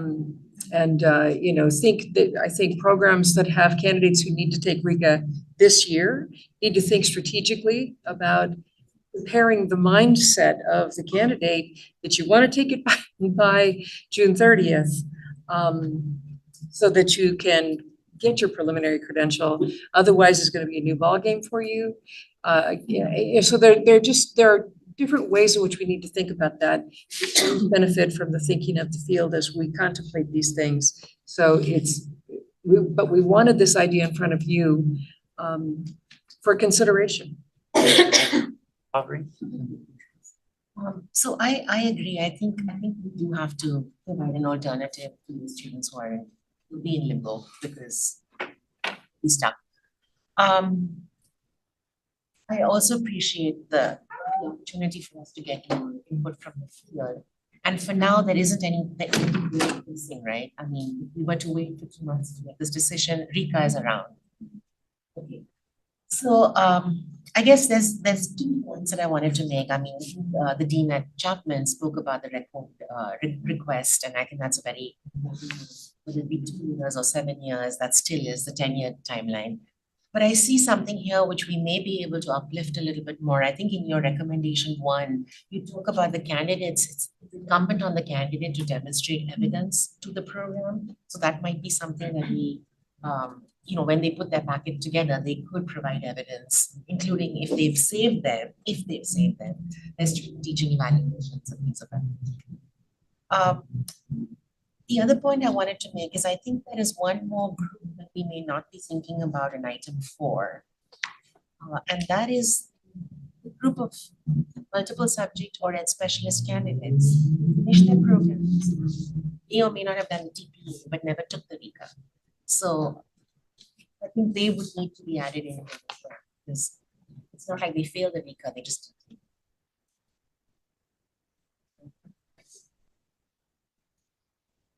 Mr. Khan. Yes, this item, looking for some clarity between the options and the recommendations. It's tricky to present both and say, pick one of each, or so maybe for staff to bring back something that's more clear around this, combining the options and the recommendations as a kind of a more clear document or choices for the commission to consider. The recommendations look really good to me. The options are less flexible to me. Okay. I would also speak, and in that kind of really understanding option 2 as it relates to the recommendations 2 and 3. So it's just a little bit more clarity.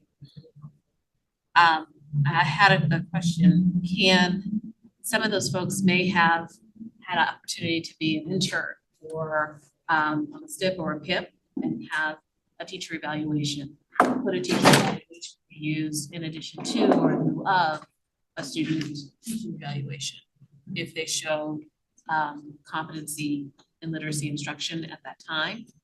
And then also really fleshing out or making sure to keep recommendation 5 in there. So it takes the foundations of reading examination and looks at it and holds candidates accountable to it, similarly to how we have our other examinations. I don't want to lose that piece as we kind of reorganize this. Is that helpful? Yes. Mr. Cruz. Yeah, and I understand there's a sense of urgency, but maybe not as much. But I think part of this is if we break down the recommendation, I think there's consensus around 3, 4, and 5 that don't necessarily add a whole lot of pressure and additional work, teacher preparation programs. 1 and 2 that really the concerns about that added workload and then 10-year, going back. But I think 3, 4, and 5 are what we're agreeing to, that we need something in between and to allow the staff enough time to get this between now and June 30th. Because it sounds like it's far away, but it really isn't. So I would be comfortable with just moving with 3, 4, and 5 to staff have enough time to put this together and so that the folks that are going to be impacted know that this is an option. And we have something. Offering Commissioner Weitzman. So Commissioner Cotton said something that just triggered a thought. If the candidate is able to demonstrate one standard of measurement and evidence, should we apply directly to the commission? Because I'm thinking 10 years is a long time. I left a program. Programs may have even closed. I think it might. Does the commission have capacity to entertain direct requests? Darren's going to come to the table.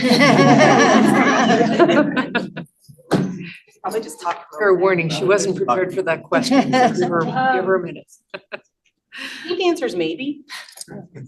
We'd have to look at our options for appeals. There is a provision in statute and regulations that allow for a direct application in partnership with a program. The program is unable to recommend a candidate even when that candidate completed all portions of their program. So that could be an avenue for an applicant to apply directly. They still have to get, the recommendation from their program to verify that the individual completed everything, but the program, for whatever reason, is unable to recommend them.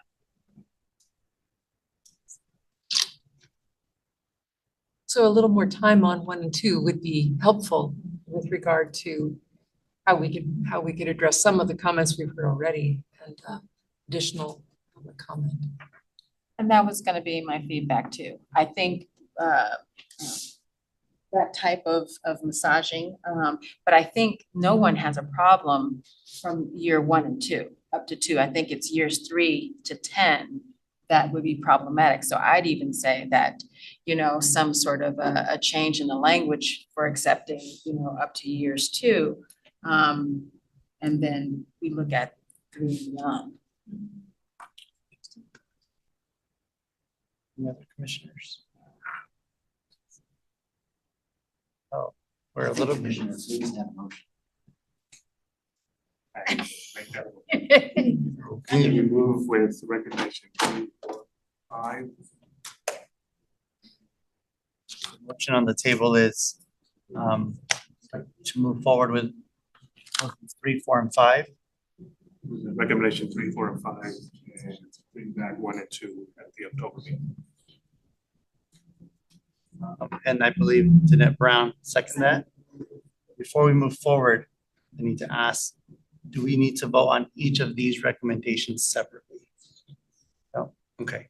So the motion is to approve recommendations 3, 4, and 5, and to come back in October to look at items, so recommendations 1 and 2. Is that correct? We have a first for Commissioner Cruz, second from Commissioner Brown. Yes, Commissioner Clark. Commissioner Puffer, you brought up kind of a different set of candidates. Is that maybe in 1 and 2 or 3, 4, and 5? Actually, Commissioner Lutz found that they are addressed in item 3B. Okay. So. Okay, thank you. I just for wanted to this make one. sure that got simple ground too. That was all. I do have a question. Commissioner Kai. I'm feeling a flag around accepting 3, 4, and 5, and then putting out 1 and 2.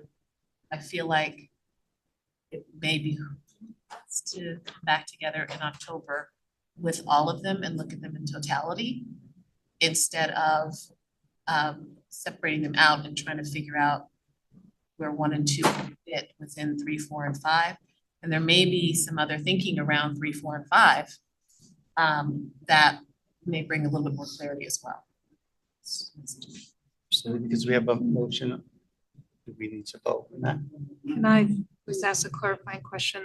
I think I heard you would say there's not any urgency if we don't move on this until October on the whole agenda item. Is that correct, Ed? That's correct. So you have a motion on the table We do. and you can either take action on that motion or the first and second can withdraw it. But I see. May I just say, there may be some perceived urgency from educators who hold preliminary credentials and have the RICA requirement listed as a renewal requirement. We may be putting them in a situation where they are required to take and pass an assessment that's not going to be available. And so they need to plan for and study for a new assessment. And so if we're going to eventually think we might be approving this new assessment, it would be in the benefit of those candidates who are prepared outside the United States or prepared through private school experience or Peace Corps experience to have as much time as possible to prepare for that new assessment. So I will just point that out as a potential reason to have a bit of urgency around this. Can I just ask her a question about that? So Erin, the recommendation in number 3 is to adopt the foundations of reading examination effective July 1, 2025. Are you suggesting that we need an earlier date? Not That or just- necessarily, but that it be approved so candidates understand What the what target assessment is. they're going to take, and then they can begin studying for that assessment and preparing for it. Commissioner Cruz. The reason I made that is I see distinction between 3, 4, and 5 that's not related to RICA and all these things that are in that, those that are be able to do that. So I like to see them as separate. And in fact, I think it would have been probably better to have them as separate. This way, it was not muddy the water from this standpoint. So I will continue to have my motion on the floor. And I think Commissioner Whitesmith went ahead. And I just wanted to say, I support the motion because just in conversations with my constituencies in AICCU, 3, 4, and 5 is seen as definitely separate and different from the discussions that have to happen in 1 and 2. And it impacts those particular groups of folks, and my constituency feels pressed for 3, 4, and 5 to move forward. We do have a motion on the table, so with that, is there any other further discussion? The recording secretary call for the vote. Each member please respond with aye, nay, or abstain. Matt Brown. Aye. Jose Cardenas. Aye. Cheryl Parker. Aye. Juan Cruz. I Christopher Davis. Aye. Peter Quinlan Shire. Aye. Anna Howard. Aye. Susan Aradia. Aye. Aye. Aye. Monica Martinez. Aye. David Simmons. Aye. Fong Yuzoff. Aye. Motion carries. Thank you, Mr. Shakir, Mr. Taylor, and Ms. Kubal. Thank you very much. Having no additional items, I adjourn the Educator Preparation Committee. Thank you, Commissioner Rodriguez. Next is the Legislative Committee. Vice Chair Platt, will you please convene the committee? Oh, there he is. Right there. Okay. I'll go slowly with the beginning part. That's right. Okay. Good afternoon. I now convene the Legislative Committee. The committee has one item before it today. Item 6A, status of legislation, is an information item. This item also has an agenda insert. Okay, I'm good. Jonathan Howard will present this item. Mr. Howard, when you're ready. Afternoon, Commissioners. Afternoon. A long day, as has the legislature. As we speak, they're wrapping up their 23-24 legislative session.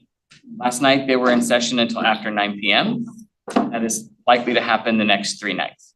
This Saturday, the 31st, is the last day for the legislature to pass bills, and there is legislation that is ineligible to be acted upon until Saturday evening, so they'll be there past 10.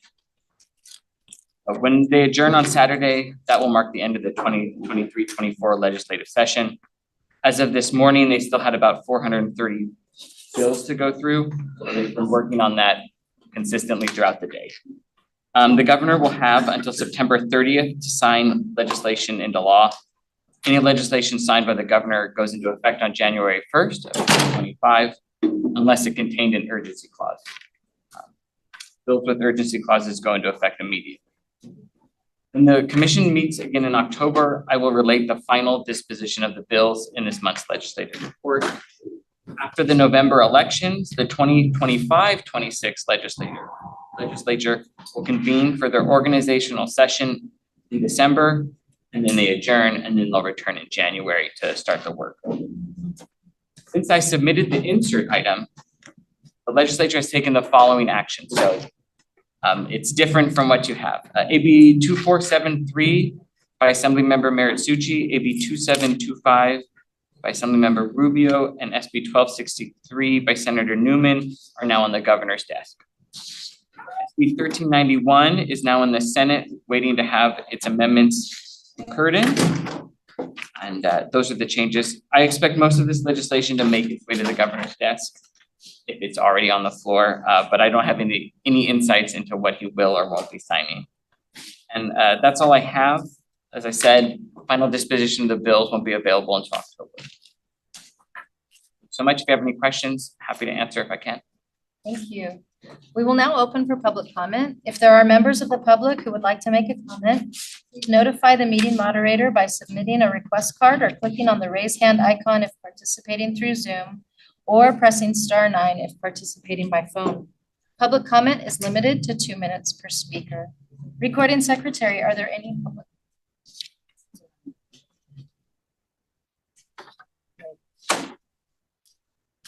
And then the public comment period for this item is now closed. Do commissioners have any questions or comments on this item?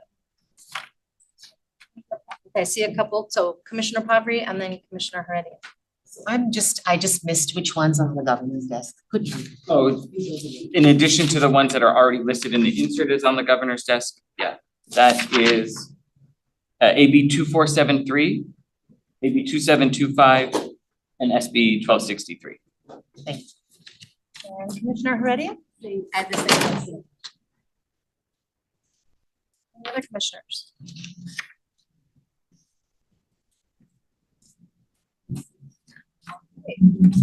Seeing no other comments or questions, this is an information item and no action is necessary. Thank you, Mr. Howard. And having no additional items today, I adjourn perhaps the shortest ever. So I adjourn the legislative committee. Vice Chair Class. I will now reconvene the general session and move to item 3H, new business. The bi-monthly agenda is presented for information. Next on the agenda is audience presentations. Please notify the meeting moderator by submitting a request card or clicking on the raise hand icon if participating through Zoom, or pressing *9 if participating by phone. Recording secretary, are there any audience presentations? Yes, there is Jake Brimner. Please approach the table.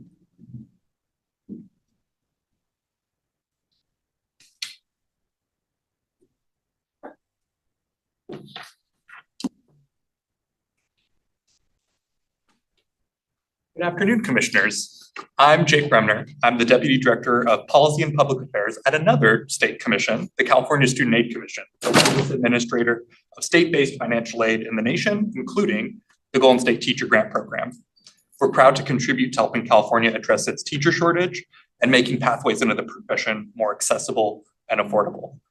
I'm joined today by my colleague, Libby Rafferty, our specialized program manager who works with our team implementing this program. We wanted to share a timely update about our progress in implementing numerous changes to the Golden State Teacher Grant Program reflected in the 2024 State Budget Act and ensuing trailer bill legislation, some of which is heading to the governor's desk right now. As you may know, the 24-25 budget, as with each of the past 4 state budgets, significantly revised the requirements for this program. The budget sets forth 3 different sets of requirements for the Student Aid Commission to utilize to consider eligibility for applicants based on the time at which they apply, effectively requiring our commission to implement the Golden State Teacher Grant Program as if it's 3 different programs now. We're working expeditiously to implement these changes and award students as quickly as possible. However, the complexity involved requires time for the Student Aid Commission to implement in phases. So in phase 1, we will award students returning to the program in late September before moving forward to award those who applied before July 1st in October, utilizing $50 million set aside to support those awards in what we're referring to as phase 2. Then in November, in phase 3, we will award students who applied after July 1 or were not awarded with the limited funds available in phase 2. These students will have reduced service requirements in return for lower award amounts, as outlined in the trailer bill approved as part of this state budget package. We recognize that students are starting credential programs now, and we'll be working closely with program providers to move forward these processes with them as quickly as possible. We look forward to further collaboration with this commission, with program providers and other stakeholders to evaluate the efficacy and the impact of this program moving forward. We thank you for the collaboration and the opportunity to share this information today. Thank you. Thank you for the update. We appreciate you. So commissioners, I believe there is a letter from the Student Aid Commission that has been uploaded to your public comments item. Is that correct? Yes. So more information about that. And thank you so much for your work. Thank you. Let me ask a question. Actually, no, it's this not agendized, so we are unable to discuss, but thank you.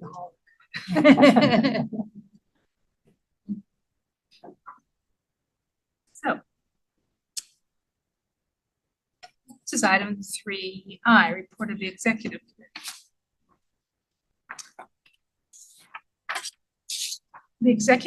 committee. The The executive committee appointed Amber Olmos to serve as the educator preparation student liaison to the commission for 1 year, effective October 1, and we look forward to meeting Amber in October. The next item is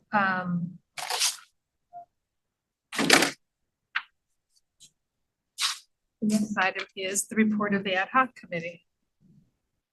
The ad hoc committee recommends to the full commission the appointment of a Jeff Christensen to serve in the public member position on the committee of credentials. We will now open for public comment. If there are members of the public that would like to give a presentation, please notify the meeting moderator by submitting a request card or clicking on the raised hand icon and participating through Zoom, or pressing *9 and participating by phone. Recording secretary, are there any public comments? No public comment. Public comment period for this item is now closed. Would members of the ad hoc committee like to speak about the recommendation? Please, Commissioner Brown. Thank you.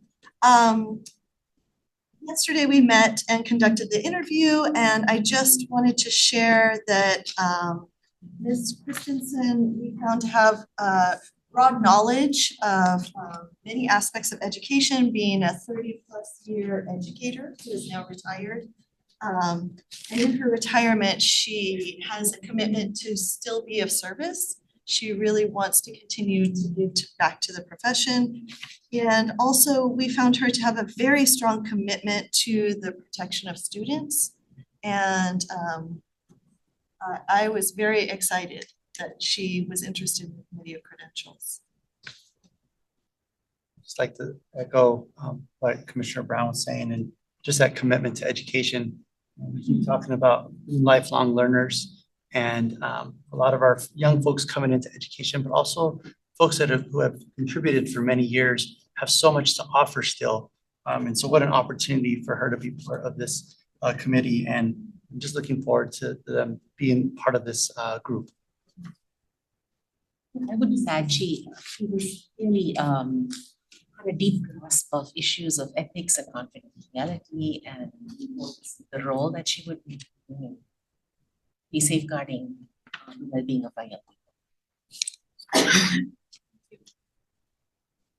So do I have a motion to approve the recommendation of the ad hoc committee? A motion. Thank you, Commissioner Cardenas. Is there a second? Thank you, Commissioner Brown. Any further discussion? All right. Will the recording secretary please call for the vote? Member, please respond with aye, not nay. Long day. Brown. Aye. Jose Cardenas. Aye. Cheryl Cochran. Juan Cruz. Aye. Christopher Davis. Aye. Ina Gwinnell Shire. Aye. Johanna Howard. Aye. Lima Radio. Dominic Clark. Aye. Ira Lit. Aye. Monica Martinez. Aye. Aye. Tom Udoff. Aye. Motion carries.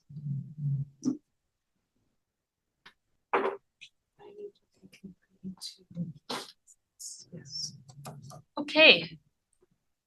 I will now recess the general session. The general session will reconvene at 8 o'clock tomorrow morning, so that's a little bit change, y'all. After roll call, members of the commission will go directly into closed session. Commissioners, we're going to take a short break, and we're waiting for legal to join us, and I think we will begin closed session after a short break, since it is only 3:45. Would you mind being back and forth? Por favor. Luxurious break. That is a luxurious. Yeah.